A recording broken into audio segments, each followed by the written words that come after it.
Well, from a networking standpoint, the number one thing you have to remember, because I'm now at a stage in my life where a lot of people want to get to know me. So I see it from the other end. As a younger man, I would introduce myself to people and try to get to know them because they were important. Now I'm on the other side of the equation. The main thing to remember is that if you treat people like you're a fan, then they're going to treat you like you're one of the fans. That's it. If you treat people like a celebrity, they're going to treat you like a fan. So many years ago, even when I was not famous and not even relatively successful or before I had any money, when I would meet famous people, I met a few famous actors through my kickboxing. You'd speak to them one-on-one, like a normal person. You'd introduce yourself. You'd ask them their name even, not in an obnoxious way, even if you already know what it is. And the best way to go about it is when you're working the room and you finally get face to face with these people. Do not ask for selfies. Do not ask for pictures. Do not act shocked or surprised or like a fan. Do not worship them. When I was sitting with that famous rapper the other day, I just sat down on the couch and we were shooting the shit man to man for over 45 minutes, an hour. I didn't ask him about his songs. I didn't ask him about his music.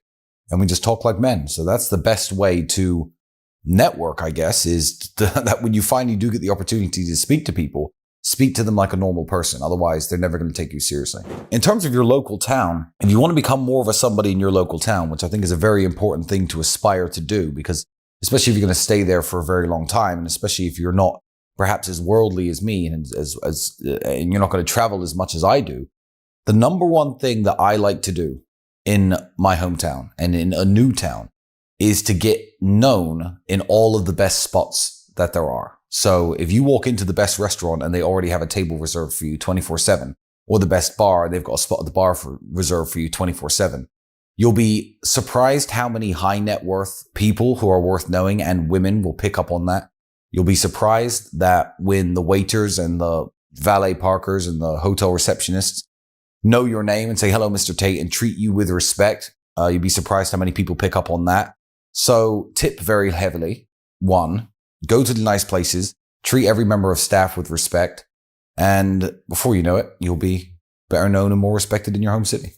Spending a lot of money is an investment in your city. Spending a lot of money on vacation, if I'm somewhere where I'm never going to be again, it perhaps matters a lot less. But even if you do something stupid, very stupid, even if you go into the local casino and you gamble $50,000 and, say goodbye to everyone and smile and walk out with a smile on your face, you are now a well-known person. If you go out to a club and you spend $25,000 on champagne, a crazy spend that they are never used to seeing, you'll be surprised how often you get asked back and invited back. There's a nightclub actually in Belarus that still messages me to this day, "When are you coming back to Belarus?" Because they never had anyone walk in there and spend $30,000. So it's a very good way of getting known. And yeah, it is absolutely an investment. It's an investment in your reputation. It's an investment in your reputation, and it's an investment in terms of, what people think of you as a man and your status and your standing, I guess, in the hierarchy of your city. I'll be perfectly honest. Geography is one of the most important things to that. There's about 5 or 6 cities in the world where the people hang out, and you have to know the places in those cities where the people hang out. So again, you have to have your dress code right. You have to have your manners right. You have to have at least some money to be able to get into the door of those places. The world works in a very strange way when it comes to high-level men and especially beautiful women as well. Imagine it in terms of 3 different rooms, and one room is free to walk inside, and it's where all the fat chicks and the brokies hang out. One room costs $2,000 to walk inside just to get in the door, and there are the average-looking girls and the guys with a bit of money. And then one room costs $100,000 to walk into, and that's where all the 10 out of 10s hang out, and all the millionaires and billionaires and people you want to network with. That's exactly how the world actually works. That's not an analogy, because all of the places where the people who you want to meet are costs at least some money, or you have to have some type of reputation or some type of standing or some type of network or good friends to actually get into these places. So if you're in Bucharest, Romania, your odds of running into a high value person who you think is going to be of any use to you is pretty much 0, because I probably don't want to talk to you, and neither does Andrew, and you don't know anyone else in the city.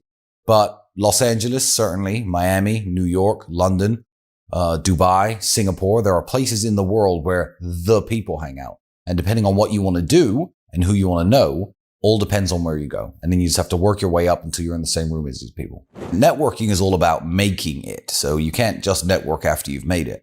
You have to have armed yourself with a skill set that makes you useful to people. It's no good, becoming the man in your hometown, living in LA, networking, working your way up, knowing that you can get into the best bars, the best restaurants, etc. And then when you're there, just being a jackass and not having any skills and not having anything to offer people. If you come up to me and say, hey, Tristan, I'd like to work with you, for you, you better have something good to say. So it's not just the networking aspect of it. It's what you're doing in your spare time. What are you reading? What are you learning? What can you possibly offer people? Because people like me don't really need money, so I don't care about your business idea. You probably need my marketing skills more than I need you and your business idea. I don't care about hiring you because I have the best people to do all of the jobs I want, the best cameramen, the best security guards. So if you don't have something really unique and special to offer the people who you're trying to meet, you're just going to come across as someone who's pestering them. And being pestered is very annoying when you're famous. That all depends on who you're trying to meet, but I would say the number one would be health and fitness.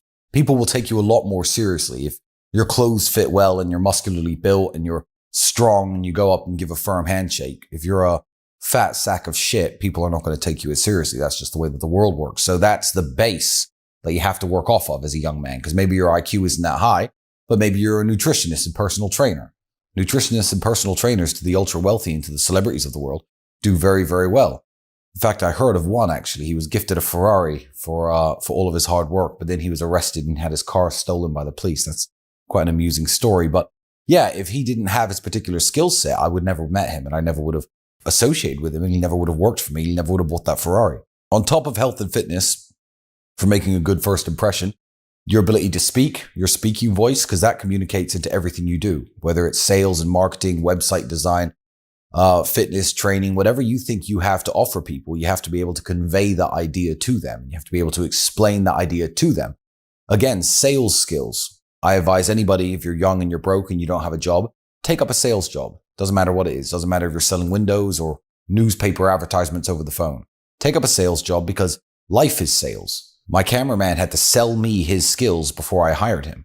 Even meeting beautiful women is sales. You have to convince them to let you waste their time and spend time with them. So everything is sales. So your sales skills, your speaking voice, your health and fitness, and your general appearance are all the most important things. I would say, yeah, absolutely. Get a commission-only sales job. Get a sales job that offers you no basic salary because it teaches you lots of things. One, the art of sales and closing a deal and actually bringing money in is very important. But two, it teaches you work ethic and hunger. Because when I worked commission-only sales jobs, it was a matter of, I'm not going to eat unless I sell these windows. And, I'd take a 3-hour drive down to whichever house I was going to give the presentation in. I'd sit there, stare in the mirror, splash some water on my face, snap into sales mode, knock on the door, and then make my presentation. And I was very, very good. And yeah, sales is a skill that Andrew and I have even to this day, but you have to understand absolutely everything from the camera that's recording me to the chair I'm sitting on to this wooden paneling. There's somebody in every single company that makes everything that is somehow in charge of sales and marketing.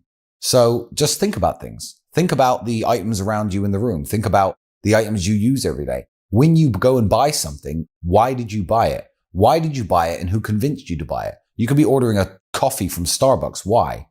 Why are you ordering the coffee from Starbucks? Who behind the desk of Starbucks HQ all those years ago sat and came up with the strategy that made you know what the brand is about and go there and actually buy their coffee?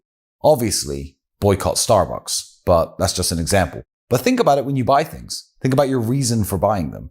And then your mind will start thinking a lot more like a salesman.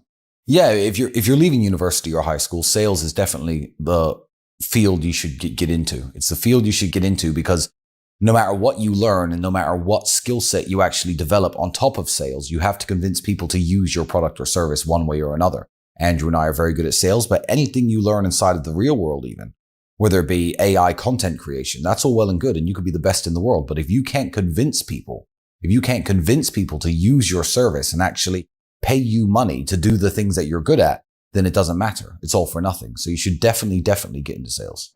Elegance in men is a lot more about behavior than the way you dress. It's not a costume you could put on. It's very much your mannerisms and the way that you behave. If you were to put me in sneakers and sweatpants, I would still fit in a top-end restaurant more so than I would have done at 19 wearing a full suit.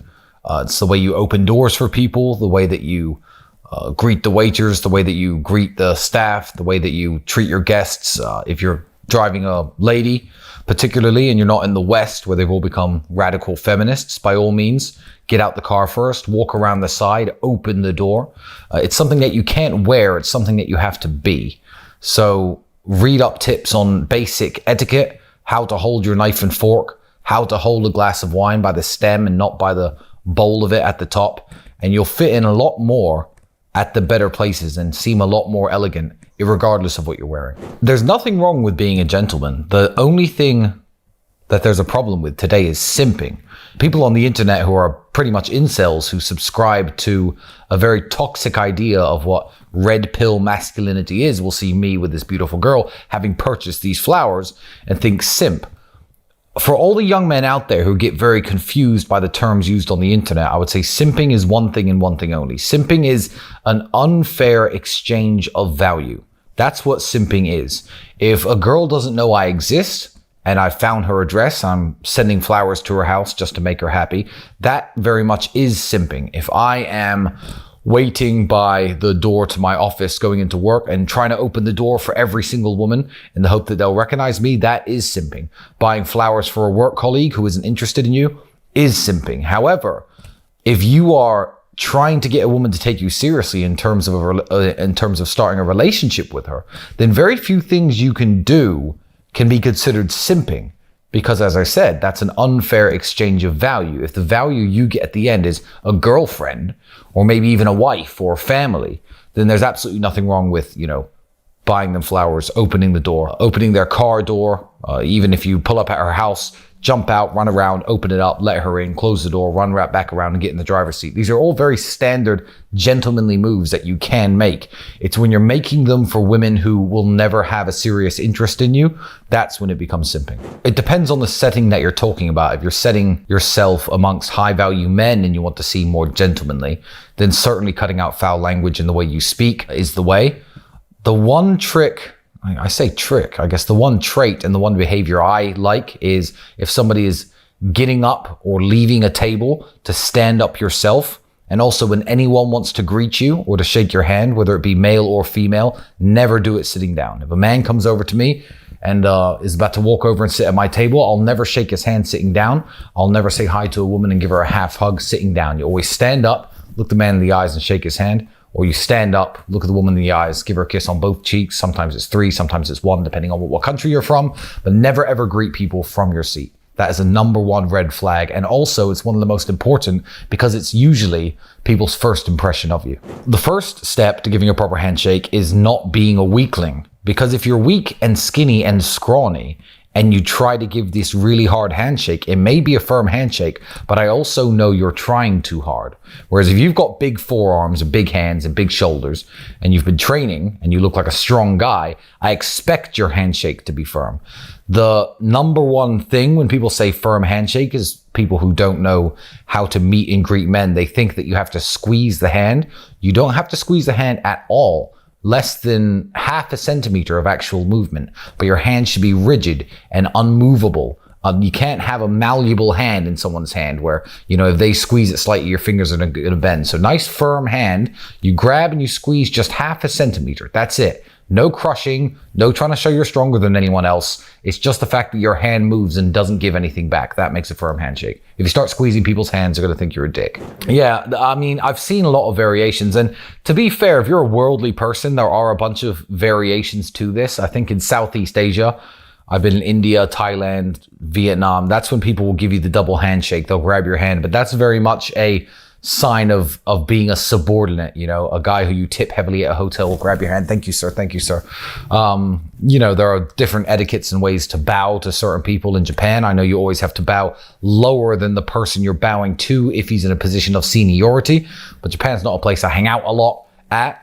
But before you go to anywhere new, I would certainly look up the little traits within the culture and try to play along as best as you can because it's usually appreciated. I used to preach that video games are a waste of time, and 10 to 15 years ago when I used to say this, they largely were a waste of time. Now they still are a waste of time. However, time you enjoy wasting isn't necessarily time wasted. So I, for example, like to read books. I read books, I listen to audiobooks. I don't benefit necessarily monetarily from them. They're just entertainment. Instead of watching TV, I read books. Some people play video games. What I would say is, whereas books can make you more interesting as a person, video games, you have to find a way of at least offsetting the damage done by the time you sink into them, by at the very least trying to be productive. I don't know, streaming your video gameplay on Rumble, trying to play competitively with other people over the internet and making videos and document your games and try and get some eyes on you so you're not just isolated by yourself messing around in your room with your face in a computer screen. I mean, most bad habits and most hobbies and most things that don't necessarily seem that productive can be turned into content creation.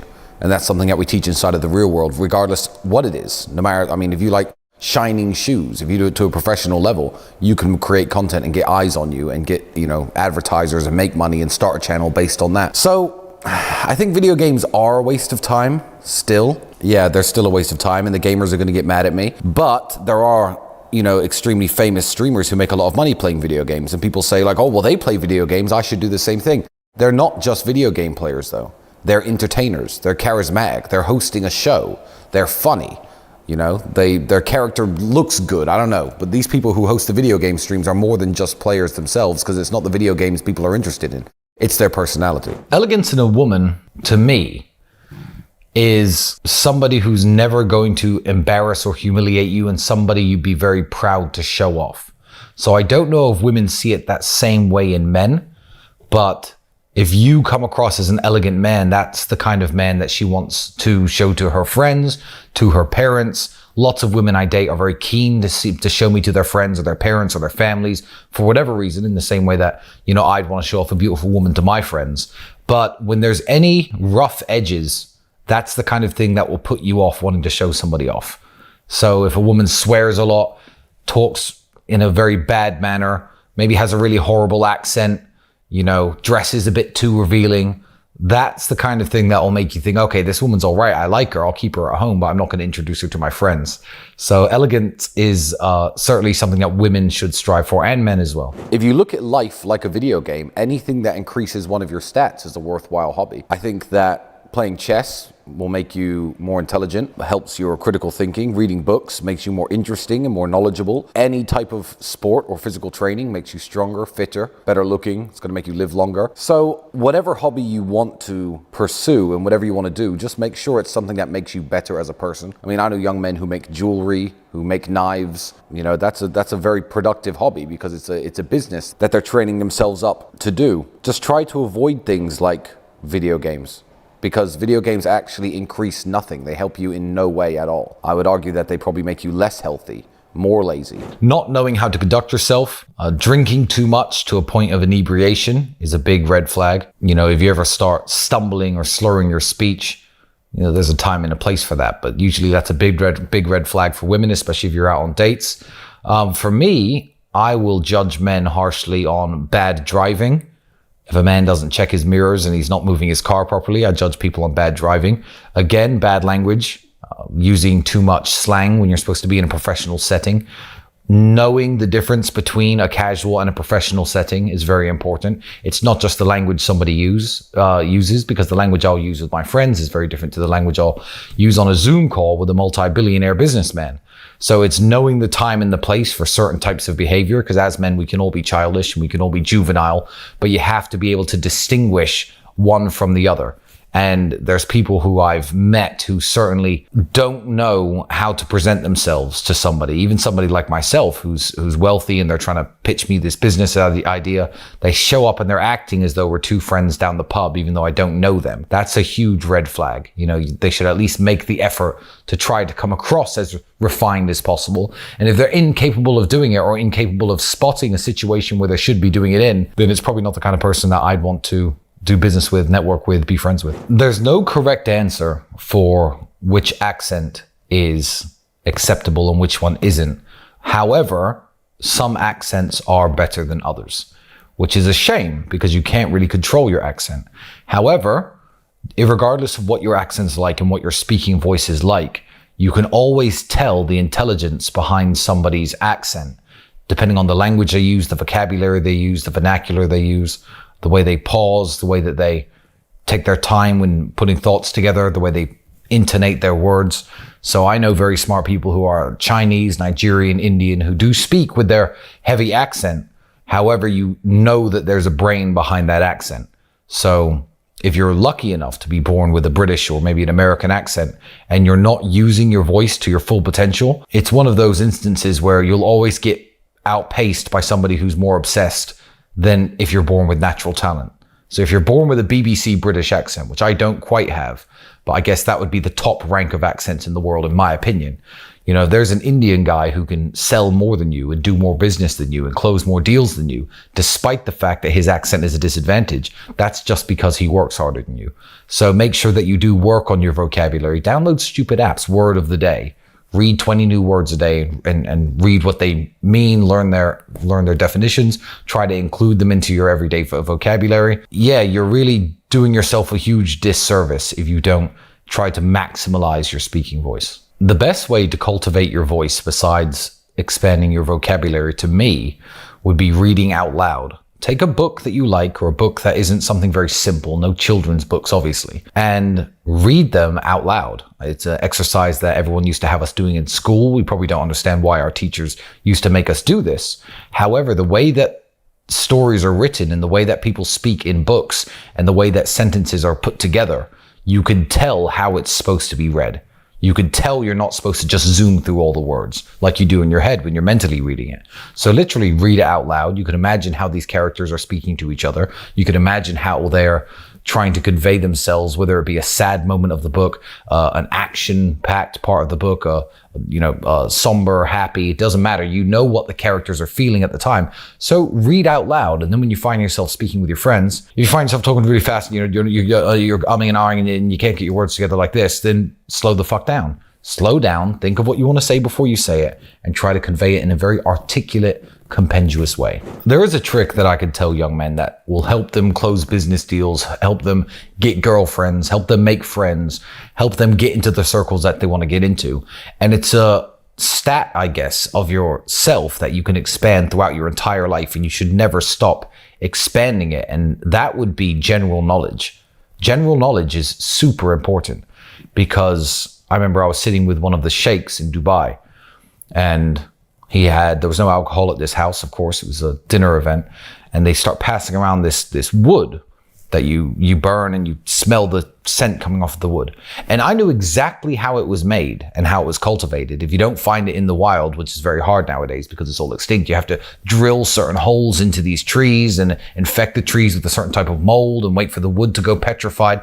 And I was explaining this process to him, which he already knew, but he was super impressed that I understood this part of Arabic culture and what this product was exactly. And general knowledge will always impress people. I can sit down with most people and have a conversation about most topics. Regardless of what it is, there's something that I will know about it. And as a young man, there's no reason to just, if you like sales and internet marketing, only read about that. Spend your spare time learning about things that you don't think are particularly useful. Maybe spend your spare time learning about things that you right now have no business knowing. Yachts, the different brands and makes of private jet. Learn all of this. Because when you start to sit with important people, you can at least have an idea what they're talking about and interject in the conversation, perhaps with something they don't know. And that has made me more friends and more connections with men, women, businessmen, anyone who I was trying to get connected to than maybe anything else. General knowledge. You have to work on it. See, I like audiobooks. And even right now, you say you don't see me learning things. I am 4 hours into a 17-hour audiobook course, lectures on the Vikings and Norse mythology and Norse history. Why? So the last 2 hours when I was in my room, I was listening to it. So you don't see me learning this stuff, but I just find so many things interesting that I will make sure that instead of listening to music or doing other things, I'm filling my brain with information. So every day I'm learning something new. I don't think a day goes by when I don't learn something new from somewhere. But yeah, going down rabbit holes is always very interesting on the internet. If you find an interesting fact out about something, then read up more. I mean, Wikipedia is a tremendous resource. Everyone's forgotten about it. It's because it's kind of fallen out of fashion, I think. But it is a tremendous resource. And when it comes to history and battles and world leaders and things like that, there are literally clickable links from each page to the next page to the next page. And you could sit and read and learn entire eras of history or entire 20-year periods in an hour or two, if you are determined enough.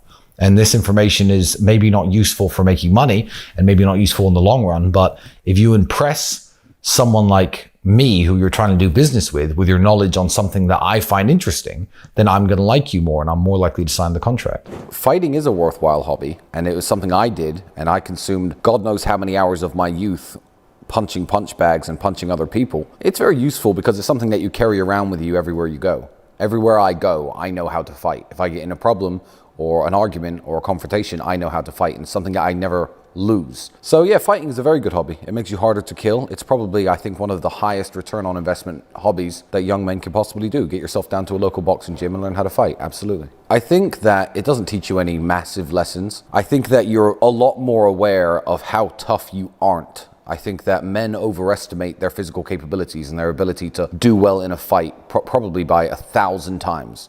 Like, everyone thinks they'll be fine in a fight. Everyone thinks they have this fantasy that they can just beat people up. But fighting is actually incredibly difficult. And when you really know how to fight, it makes you more paranoid because you understand how unrealistic these scenes scenes in movies where a guy's beating up 5 different people. Unless you're Steven Seagal, this is unrealistic stuff. So it makes you a lot more paranoid because I'm aware that if someone sucker punches me from behind and his friend starts stomping on my head, it doesn't matter how much kickboxing I know. So when you know how to be violent and you know how easy it is to hurt people and to knock them out, you understand also how fragile you are as a person. And you stop overestimating yourself in terms of what you can do in a fight, like most men do. A lot of people end up working fast food jobs after university because they believe that doors are going to open because the degree is given to them. They get this message from their parents. They get this message from the Matrix, the media. They're sold this dream that you're going to come out of university with a degree and everybody's going to want to hire you, and you're going to be a high value member of society that's going to just jump into this 75 grand a year, $100,000 a year job.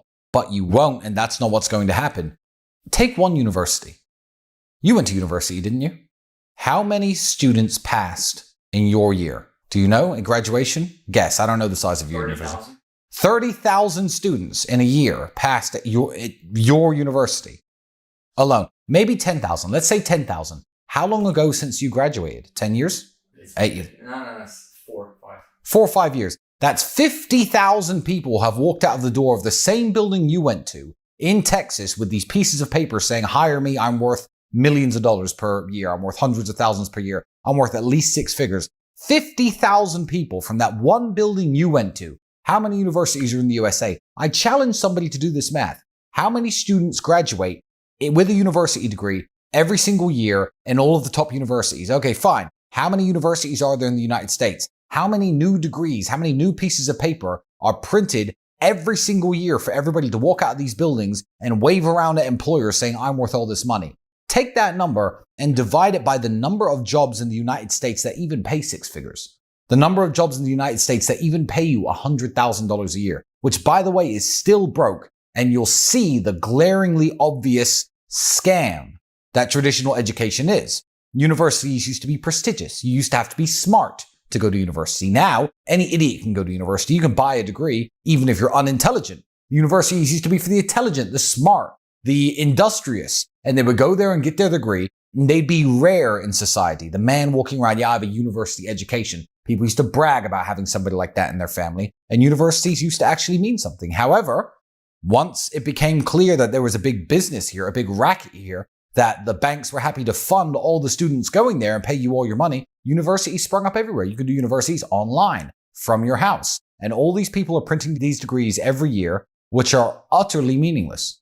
If you don't know what the next step is, I can't give you a specific answer because the next step is different for different people. What did I do? I worked on my sports career. I thought it might make me some money. It didn't. But I thought if I could become the world champion in kickboxing, I'll have some fame and some money and a good life, and I can use that money to invest in things and set myself up. And I pursued a sports career. Now, if you're not built like me, and you're not designed like me, and you're not big like me, maybe a kickboxing career isn't right for you. But certainly the world of professional sports is good for anybody with an athletic background. I'm terrible at soccer. You might be good at soccer. There's nothing wrong, instead of going to university, applying yourself towards some type of professional sport, whether it be long jumping, weightlifting, boxing, whatever you're good at. Because these people, let's be honest, are some of the most successful people in the world.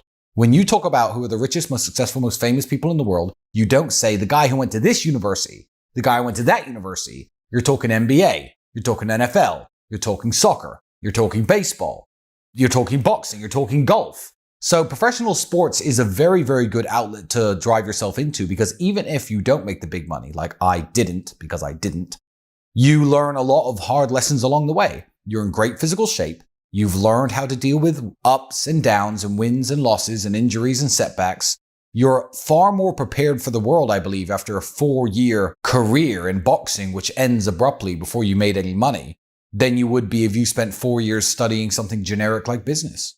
I've never purposefully been a clown, and that's what a lot of these people, even if some of these streamers do grow up to be, I guess, mature adults when they're in their late 30s and 40s, when they're closer to my age. If they do, I think they'll look back at their content and be deeply ashamed of themselves, because I think that they are purposefully being clowns. They're purposefully acting stupid and saying and doing very stupid things. Although I don't agree with everything I used to say, and although I don't smile at my old content pridefully a lot of the time, I never purposefully acted like a clown. I never made a joke out of myself or a joke out of my life.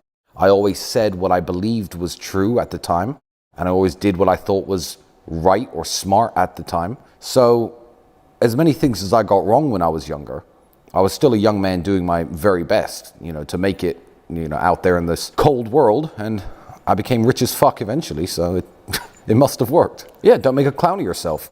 If I know that, I was sitting there in front of a camera at 25 talking about how I run all these webcam models. It's come back to haunt me, obviously, because, the Romanian justice system is trying to, butcher my life because of that. But there's me at 25 talking about running webcam models or any of the stupid shit I was doing.